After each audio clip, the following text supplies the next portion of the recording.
apakah boleh setelah berwudu melakukan makan dan minum, kemudian makan apa, berat ataukah ringan, yang sekiranya bisa terkait dengan kondisi wudunya.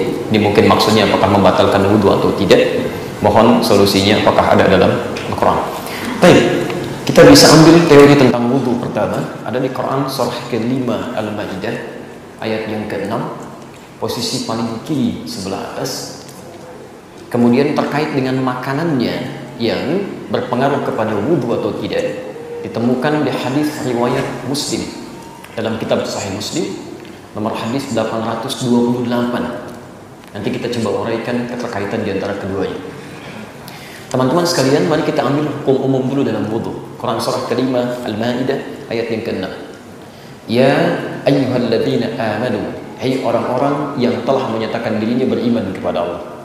Idza qumtum ilas shalah, jika Anda ingin menyempurnakan salat. Mohon garis bawahi dulu kalimat ini. Kata-kata salat di dalam Al-Qur'an, bahkan di dalam hadis Nabi SAW, itu seringkali diawali dengan derivasi kata iqamah, baik yang bentuknya past tense, present, continuous ataupun future, ya, baik yang sifatnya fi'il madhi, mudhari ataupun amr. Ya, aqimus shalah, yuqimunas shalah, wa aqimus shalah, yuqimus shalah, iqamatis shalah. Nah, kata aqama yuqimu ini secara bahasa berarti sesuatu yang ditunaikan dengan sempurna. Ingat itu ya, sesuatu yang ditunaikan dengan sempurna. Jadi kalimat salat ketika diperintahkan oleh Allah yang bermakna ibadah itu seringkali diawali kalimat penegas yang mengingatkan kita untuk menunaikannya secara sempurna. Anda garis bawahi betul dalam kaidah ilmu tafsir, bahkan juga dalam hadis, atau bahkan secara teori bahasa yang dasar, setiap ada pesan yang ditegaskan kesempurnaannya, itu yang pertama menunjukkan bahwa pesan itu mengandung makna yang sangat penting. Ada rahasia besar di dalamnya yang harus kita raih, sehingga seakan-akan jangan sampai rahasia itu tidak diraih dan penekanan itu kemudian diletakkan pada kata kesempurnaannya. Kalau faidahnya, manfaatnya dari masalah yang ditampilkan atau informasi yang disampaikan tidak begitu penting, tentu kata sempurna ini tidak akan pernah dilekatkan pada kalimatnya. Standar aja. Ayo pergi ke sana. Tidak terlampau kemudian ditekankan kalimatnya. Pergi saja. Mungkin ada sesuatu yang berguna atau yang tidak. Tapi ketika ditekankan pada Anda, ingat ya, ini bekalnya sampai sana jam sekian, kemudian jangan mampir-mampir, seperti ini gambarannya. Tunaikan dengan tepat ya. Berarti ada sesuatu yang sangat penting di dalamnya. Baik, karena itu kemudian saya pernah sampaikan dalam kajian yang berbeda bahwa sholat itu selalu diawali dengan penekanan sempurna karena menghadirkan 5 keutamaan di dalamnya yang dimintakan langsung oleh Al-Quran dan ditegaskan oleh Nabi. Setiap orang yang sholat mesti dapat meraihnya. Satu, secara cepat, orang yang sholatnya benar dijamin oleh Allah akan berdampak pada kebaikan perilakunya. Ada di Quran surah ke-29 ayat ke-45. Yang kedua, orang yang sholatnya benar akan menghadirkan ketenangan dalam jiwanya dalam menghadapi setiap persoalan hidup. Ada di Quran surah ke-20 ayat ke-14, ditafsir di Quran surah ke-13 ayat ke-28. Yang ketiga, orang yang sholatnya benar itu cenderung akan dimudahkan oleh Allah semua urusan hidupnya, termasuk persoalan rizkinya. Ada di Quran surah ke-65 ayat kedua sampai dengan ayat ke-4, ditafsir di Al-Baqarah di ayat kedua sampai ayat yang ketiga. Yang keempat, orang yang sholatnya benar, maka doanya akan cepat dikabulkan saat dimohonkan kepada Allah tanpa ditunda. Jadi begitu dia selesai berdoa, saat itu dikabulkan doanya. Itu ada di Quran surah ketiga ayat 38 sampai dengan 39, ditafsir di Quran surah kedua ayat ke-45, dijelaskan kemudian dalam hadis riwayat Abu Daud nomor hadis 649, hadisnya qudsi. Dan yang terakhir, yang kelima, orang yang sholatnya benar itu dijamin langsung oleh Allah dalam Al-Quran akan diberikan kesuksesan dan kebahagiaan dalam hidupnya. Itu ada di Quran surah ke-23 ayat 1 sampai dengan ayat keduanya. Karena itulah kemudian Nabi menekankan betul, jika ada orang ingin menyempurnakan sholatnya dengan baik, maka perhatikan tahapan-tahapannya. Dalam Al-Quran disebutkan, satu, ternyata kesempurnaan sholat dimulai pertama kali bukan dalam takbir, tapi idza qumtum ilas shalah faghsilu wujuhakum. Jika Anda ingin menunaikan salat dengan sempurna, sempurnakan dulu wudunya. Ingat, dimulai dari wudu. Ya, mulai basuh wajah dengan sempurna. Bahkan tafsir ayat ini Anda bisa temukan nanti di Al-Bukhari nomor hadis 751, hadis Muslim nomor hadis 397, ya, dan ada juga di Al-Bukhari nomor hadis 757. Kalau nomornya berbeda, cari babnya, namanya babul musi fis shalah. Bab tentang orang yang sholatnya bermasalah. Ya, saya sering sampaikan tentang persoalan ini. Ja'a rajulun ila Nabi sallallahu alaihi wasallam, datang seorang lelaki pada Nabi sallallahu alaihi wasallam namanya Khalad Az-Zuraiqi. Fadakhala ila al-Masjid Nabawi, masuk ke Masjid Nabi, fa shalla bi janbin Nabi sallallahu alaihi wasallam, kemudian salat di samping Nabi sallallahu alaihi wasallam. Tatkala beliau selesai salatnya, sallama yaminan wa syamala, salam ke kanan dan ke kiri, faqala lahu Nabi sallallahu alaihi wasallam.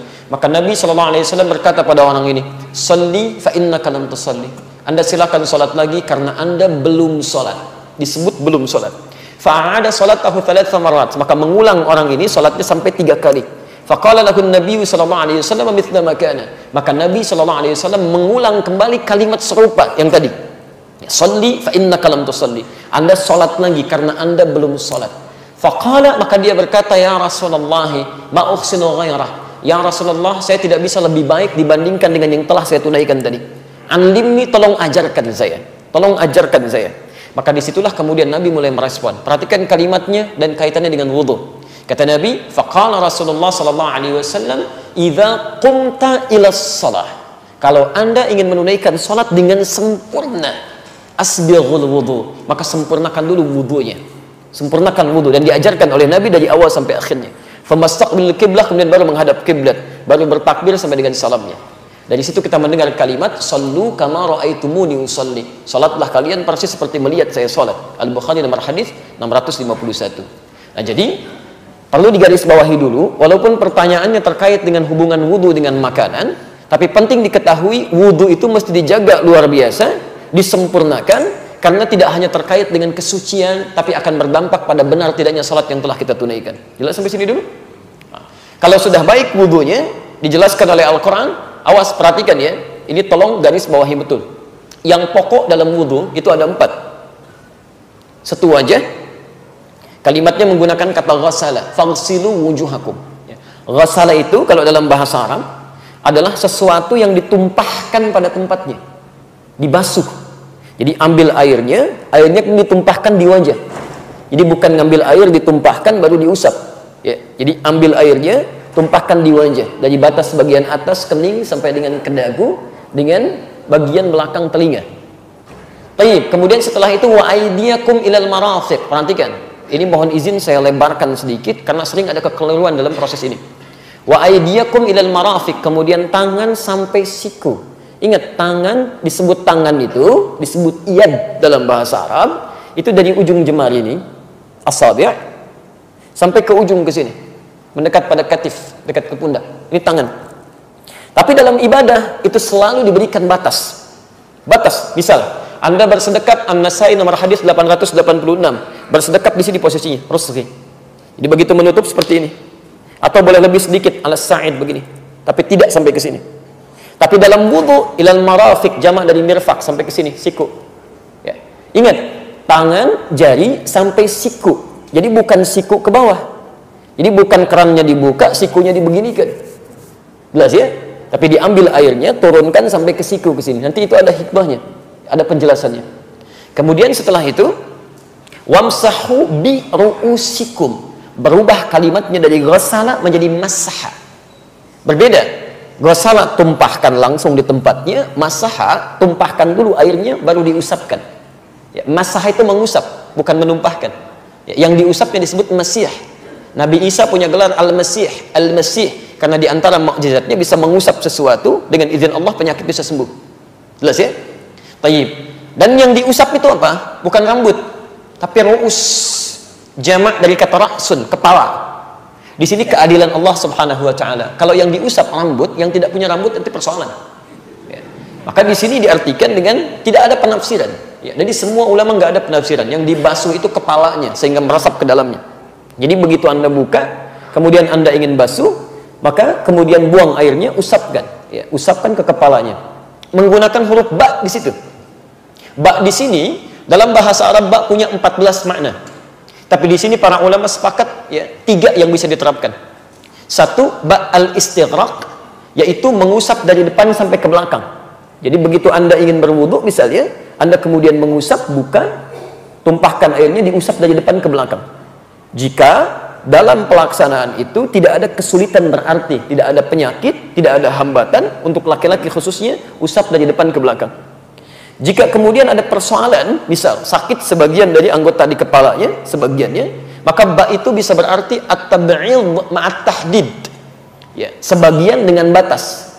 Batasnya kata para ulama itu sampai di ubun-ubun di sini. Ya, jadi Anda bisa usapkan sepanjang kena ubun-ubunnya di sini, itu sudah sah dipandang mengusap. Dan yang terakhir, bagaimana jika di ubun-ubun pun ada persoalan? Maka ba di sini berfungsi sebagai at-tab'id min duni tahdid. Ya, mengusap tanpa ada batas sepanjang disebut bagian dari kepala. Dan kenapa hikmahnya menggunakan huruf ba? Karena Masya Allah, Allah lebih mengerti situasi kita, karena tidak setiap orang bisa mengusap secara sempurna. Ada perempuan yang mungkin menggunakan hijabnya dalam suasana di tempat tertentu nggak bisa dibuka. Ibu boleh ambil air di sini, kemudian usapkan sebagian kepala, itu sudah sah. Antum ada persoalan luka misalnya tertentu, kemudian usap sebagiannya, itu sudah sah wudunya. Dan jangan merasa tidak sempurna, karena syariat menetapkan itu. Yang keliru, walaupun dia sehat, tapi tidak mengusap kepala, cuma rambutnya aja. Sudah sisir, sudah bagus, minyaknya banyak luar biasa, gitu kan? Nggak mau berubah tampilan rambutnya, tiba-tiba utak, gitu kan? Selesai. Nah, kemudian tiba-tiba tunaikan sholat, itu tidak tepat. Yang terakhir, ya, kemudian wa arjulakum ilal ka'bain, kembali membasuh, bukan mengusap, membasuh kaki sampai dengan ke mata kakinya. Itu yang pokok yang 4. Jadi selebihnya itu sunnah, dan sunnah itu berpahala dikerjakan, ya, berpahala. Jadi kalau Anda sempurnakan dari mulai berniatnya, kumur-kumurnya, istinsyaknya, sampai telinga, sampai ke ujungnya, pahalanya lebih banyak di situ. Tapi kalau airnya kira-kira tidak cukup untuk keseluruhan, jangan buru-buru tayamum. 4 dulu dilihat. Ya, yang pokok ini. Jadi jangan langsung Anda simpulkan tayamum. 4 dulu kemudian Anda tunaikan ini. Kalau bisa dimaksimalkan yang 4 ini, maka dahulukan yang 4 untuk dibasuh. Baru setelah itu wudu Anda sempurna di sini. Kecuali bila tidak ditemukan sama sekali, fa illam tajidu ma'a. Wajada dalam bahasa Arab bukan berarti airnya nggak ada. Oh, hati-hati ya, fokus. Ada 3 keadaan. Diterjemah diartikan jika Anda tidak menemukan air. Kalimat bahasa Qur'annya menggunakan wajada. Fa illam tajidu. Wajada itu bisa berarti 3 hal. Pertama, airnya sama sekali tidak ada. Itu jelas, tidak ada perdebatan di sini. Yang kedua, airnya ada, tapi sifatnya sangat terbatas. Digunakan untuk kepentingan yang lebih besar lagi. Ada buang hajat, ada macam-macam dan sebagainya. Seperti Anda di pesawat, ya kan? Atau di tempat tertentu, yang kalau Anda gunakan untuk wudu, bisa, madarat kepada aspek yang lainnya. Maka dalam hal ini, Anda diperkenankan, diberikan keringanan untuk tidak berwudu di sini. Nanti